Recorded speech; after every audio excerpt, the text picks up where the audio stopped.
رکو ناشتہ تو کرتی جاؤ حیا، امی نے کہا، پر حیا نے کندھے پر بیگ اور ہاتھ میں فائل پکڑے آگے بڑھتے ہوئے کہا، نہیں امی دیر ہو رہی ہے، یوں نہیں جانا پڑے گا، پھر رکشے کا کرایہ بھرنا۔ اس نے چلتے چلتے امی کے اس کے پیچھے پیچھے آ رہی تھی۔ تم رات دیر تک جاگتی کیوں ہو جو صبح اٹھنے کا نام نہیں لیتی؟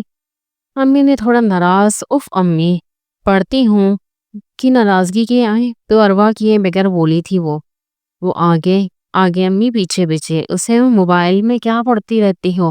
انہوں نے چڑ کے کہا، امی اب موبائل پر سب پڑھائی کا مواد ہوتا ہے، آپ نہیں سمجھیں گی، خدا حافظ، لیٹ آؤں گی، ایکسٹرا کلاس ہے۔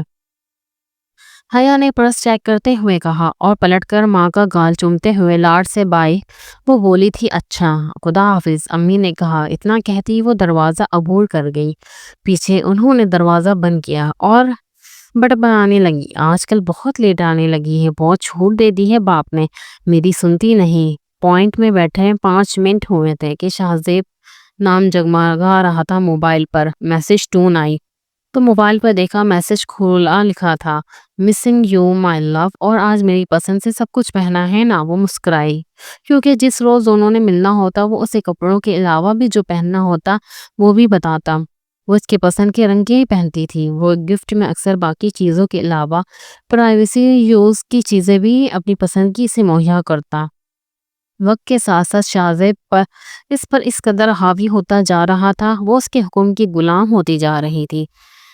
وہ لفظوں کا ماہر کھلاڑی تھا۔ پہلے حیا اپنے نام کی طرح با حیا تھی، پر شہزیب کی دوستی کے آفر ماننے کے بعد وہ اپنے انداز سے اس کے شرم و حیا ختم کر چکا تھا۔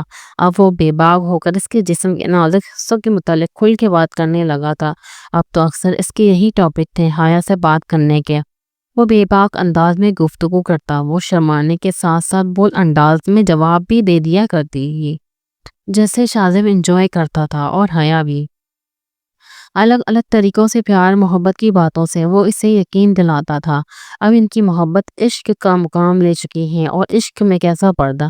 وہ اکثر اس سے کہتا کہ وہ برہنہ ہو کر ویڈیو کال پر اس سے بات کرے، پر وہ انکاری ہونے کے باوجود مانتی جاتی، بس نازک حصوں کو چھپانے کی توفیق کرتی تھی۔